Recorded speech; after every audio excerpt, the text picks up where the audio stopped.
અમારે ગીરમાં આજ 21મી સદીમાં માલધારી ભેં ગલઢી થઈ જાય ને 10-15 વેતર દોય હોય 10-12 વેતર અને ગલઢી થઈ જાય મામા ઘનશ્યામ મામા એટલે પછી ઈ 2-3 વર્ષ જીવે ને એનો ખોબો ખોબો ખોળ આપે. હવે એના માટે તો ખોળ મૂંઘું હોય બહુ, તોય આપે 2-3 વર્ષ. એમાં લેવા માટે કોઈ જાય એમ કે 7,000 આપી દે, કતલખાના વાળા આવે ને 7,000 આપી દે. હવે ક્યાં દૂધ દેવાની? માલધારી કે હરર આ તો અમારી માં કહેવાય, અમે 10-15 વેતર દૂધ ખાધું છે. 21મી સદીમાં આજે અમારા માલધારી ગલટી થયેલી ભેં નથી આપતા કપાવા. અને અમુક ભણેલા માણસ મા બાપ ને મૂકી આવે કે આમાં ભણેલા કોણ છે ઈ પણ આપણે વિચારવું જશે. મારે કહેવાનું ઈ છે. પણ તમે આ કઈ નાની વસ્તુ છે? ક્યાં અફઘાનિસ્તાનમાં જઈને જાણે યુદ્ધના ધમાકા બોલાવ્યા હતા, અહીંયા નહીં. જે ચંગેઝ ખાન, મારે તો ઈ કેવું છે, પત્રકાર મિત્રો અહીં બેઠા હોય એને બધાને કેવું છે કે કરીના કપૂર એના દીકરાનું નામ તૈમૂર રાખે, ઈ શું કામે રાખ્યું એટલું કોક પૂછો. હું આ જાહેરમાં કહું, બરોબર છે ને દાદા? તૈમૂર નામ કોણ હતો ને કેટલા લાખ માણસને એને માર્યા છે. જુવાન દીકરીઓના વસ્ત્રો ઉતારી અને 2 ભાલા 3 ભાલા વાળાને કે નીચેથી આખા શરીરમાં ભાલા મારો અને જીવતા ઊભી આમ જોવો, મારે જોવું છે. ઇતિહાસ વાંચી લેજો. 5 વર્ષના બાળકને ભાલે ચડાવી અને તૈમૂર લાંગ ઘોડા ઉપર બેહીને બાળક રાયડું નાખે ને એને મજા આવે. ઈ મરી જાય કે બીજું લ્યો. હવે આનું નામ તૈમૂર ભારતમાં રાખે, એને કે તારી પેઢીઓ નાશ થઈ જાય તો હવે એવું નહીં થાય, તું તૈમૂર રાખ મૈમૂર રાખ. આ મારો સીધો વિરોધ છે.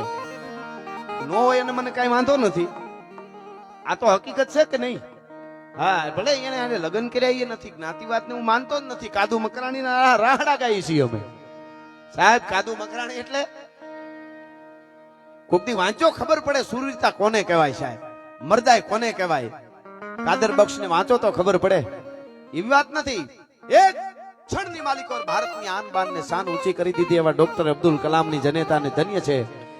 પણ અમીર ખાન જેવા એમ કહેતા મારા દેશમાં મેરી પત્ની યહાં સેફ નહીં હે, તો પાકિસ્તાન ભેળું થાય ને ઘૂગલું ખબર પડે તારી હું દિશા થાય.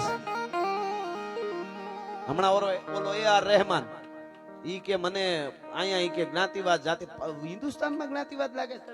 તું જરાક જા તો ખબર પડે તને. પાકિસ્તાનમાં અફઘાનના જ્ઞાતિવાદ કોને કહેવાય ન્યા જાત ખબર પડે. આપણા હિન્દુસ્તાનીઓ દરેક જ્ઞાતિ જાતિ હિન્દુસ્તાનીઓએ જેને ઓસ્કાર એવોર્ડ કહેવાય ને શું અપાવેલા હોય, ઈ માણસ એટલે એમ કહે કે અહીંયા જ્ઞાતિવાદ છે.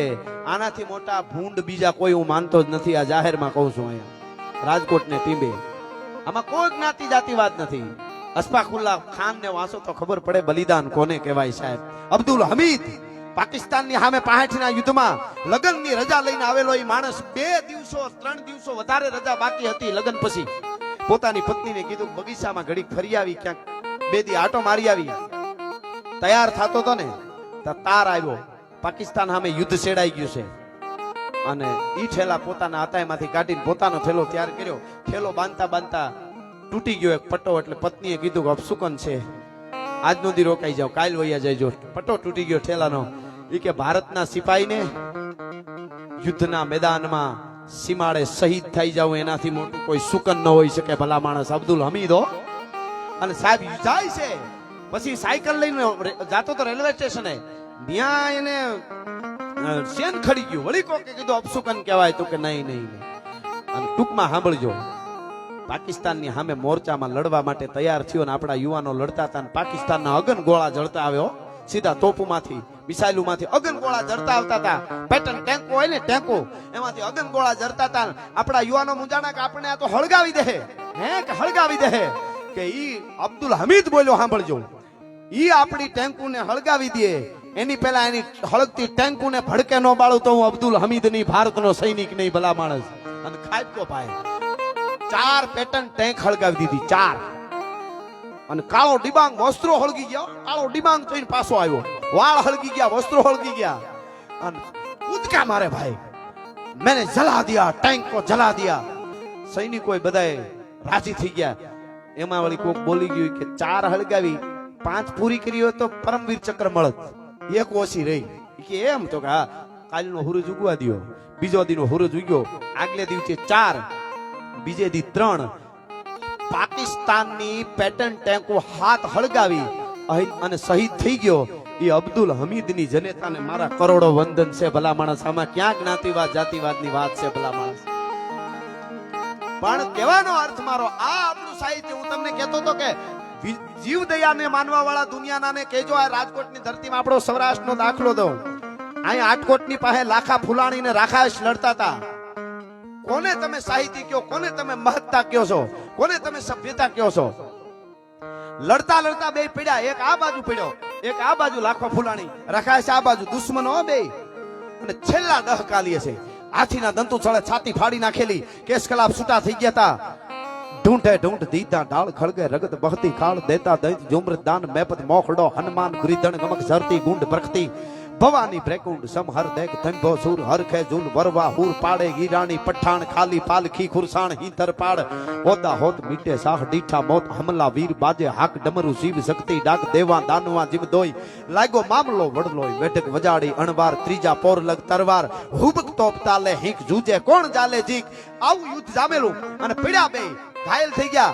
આતરડા રાખાઈશના બહાર પડ્યા છે હો. છેલ્લા શ્વાસ લે છે, આમ મળદાને ટેકે પડે ને લાંબા લાંબા શ્વાસ ભરે. આ બાજુ લાખો ફુલાણી એ હાથીનું ઢૂંઢ પડ્યું તો એના ટેકે પડેલો. છેલ્લા શ્વાસ મોઢું આમ ખુલ્લું રહી ગયું છો એમ શ્વાસ ભરે છે. એમાં યુદ્ધમાં સમળી ઉતરી, સમળી યુદ્ધમાં ઉતરી. હવે સમળી છે ને યુદ્ધમાં ઉતરે ને સમળીને માણસની આંખ બહુ ભાવે એટલે સમળી આમ ઉતરી એટલે રાખાશ લાંબા શ્વાસ લેતો લેતો દુશ્મન સામું જોયું, આમ આમાં લડીને પડ્યા છો. આમ જોયું કે ઓહો સમળી આગળ લાખા ફૂલાણીની આંખ કાઢી લે. સાંભળજો વાત, જીવદયાન દુનિયાને ખબર પડે કેવા થાય. ઇંગ્લિશમાં આ બધી વાતો જાવી જોઈએ તો દુનિયાને ખબર. Oh my god, unpossible. એટલા માટે હું આ કહું છું, આ બનેલી ઓથેન્ટિક વાતો છે. હવે ઘણાને એમ થાય કે આ બધું જોયું કોણે, ન્યા યુદ્ધમાં કોણ? અત્યારે જે મીડિયા વાળા છે ને આ બધી વાત કરતું એમ ઈ વખતે હાથીની અંબાડી હોય, વચ્ચે હાથી હોય, અંબાડી ઉપર જે પાંજરું હોય, પિંજરું, પિંજરામાં લેખકો રાઇટર બેઠા હોય, લૈયા કહેવાય એને. ઈ જેવું ભાળે એવું લખે, એના ઉપર કોઈ ઘા ન કરે, ધોળી ધજા હોય. અટાણે તો અમારા ઉપર જ પેલો કરે. આટલા બદલી ગયા તો અમને કે તમે બદલી ગયા, પેલા આવા હતા. ખેર હવે મૂળ વાત ઉપર આવી જાવ. એ લૈયાઓ લખતા હોય કે આમ આમ આમ આમ બન્યું તું. એમ કહે છે કે લાખા ફુલાણી લાંબા શ્વાસ લે છે, મોઢું આમ ખુલ્લું રહી ગયું છે, શ્વાસ ભરતા ભરતા વેતરાઈ ગયો છે, છાતીમાંથી માંસ લબડે છે અને આમ લાંબા શ્વાસ ભરે. હામો રાખાઈશ પીડ્યો. રાખાઈશે જોઈને સમળી ઉતરીને લાખા ફુલાણી બાજુ હાલી. ખબર પડી ગઈ કે લાખો ફુલાણી દુશ્મન છે મારો, હમણાં એની આંખ કાઢી લે છે સમળી, પણ દુશ્મન તોય લાખો ફુલાણી હો. હા હા હા, આને કહેવાય. હટાણે તો દુશ્મન ને જરાક ગાડી ભરતા કે ભારે કામ થયો, અરે તને લીએ તને તારું હું એમાં વળ્યું. ઈ તો તું ન્યા દઈને પડકારો કરે, મરદ નું ફાડ્યું હોય તો થા માટી, પછી હોય તો બરોબર છે. હવે એને હું હવે જવા દો, નથી જવું મારી બાજુ. હું મૂળ વાત ઉપર આવી જાઉં. મારે પછી કામ સીલો પકડાય, બીજો કોઈ દી વાંધો તો નહીં જ આવે. કોઈ માતાજીની દયાથી હજી સુધી નથી વાંધો આવ્યો કોઈ દી બોલવામાં. માતાજીની દયા છે. આમાં શું છે, અહીંથી આવે ને, અહીંથી આ ડબરો કહું આને, આ ડબરો એટલો ભયંકર છે. આમાં આવે ને પરબારું જવા નહીં દેવાનું, અહીં મોકલવાનું. પછી અહીંથી આવે ને ફિલ્ટર થઈને કોઈ દી તમને ક્યાંય માફી માંગવી પડે મને કહેજો. બાકી અહીંથી અહીં મોકલો ને સીધું ભબકાયું એટલે બીજે દી સીધું માફ કરો માફ કરો. એ તો સીધી જ વાત છે. પણ એ લાખા ફુલાણી આમ જોયું ભાઈ, રાખાશે જોયું, લાખા ફુલાણી ની આંખું ખુલી ને મોઢું ખુલ્લું, એમ લાંબા શ્વાસ ભરે. રાખાશે જોયું પણ હલી હગાય એમ ન મળ્યો. આંતરડા બારા પોતાના, પગ કપાઈ ગયેલા, વેતરાઈ ગયેલા ટૂંકમાં. અને વિચાર કર્યો કે હું જીવું છું રાખાઈશ, અને મારી નજર સામે કોઈની જીવતા માણસની આંખું સમળી કાઢી જાય તો મારી જનેતાનું ધાવણ લાજે. હા હા હા, શું ધાવણના મૂલ્ય તમે વિચાર કરો. એટલે આમ ટેકે પીડ્યો તો એક હાથ થોડો હાલતો તો, ફૂઠું ભાંગેલું તરવારનું પીડ્યું તું, આમ લઈને આમ પોતાના આયત્રે આમ માર્યું. બહાર પીડ્યા હતા ને આમ નીહરેલા, એટલે કટકા થઈ ગયા. આમ કરીને ઘા કર્યો એટલે હમળીને ત્યાર લોસો જડે એટલે આંખ નો ખાધી. આ સત્ય વાત છે. ત્યાર લોસો જડે, બીજી સમળી ઉતરી, બીજા આતરડું, ત્રીજું મીંડો તોડીને ઘા કરવા. નજરની સામે લાખા ફુલાણીએ છેલ્લા શ્વાસ છોડ્યા અને આંખ બંધ થઈ, અને બંધ થઈને પછી રાખાય છે પ્રાણ છોડ્યા. મરતા દુશ્મનની આંખું સમળીને ન ખાવાથી આવો વર્લ્ડમાં ક્યાંય દાખલો હોય તો મને બતાવીજો ભલા માણસ. આ વાત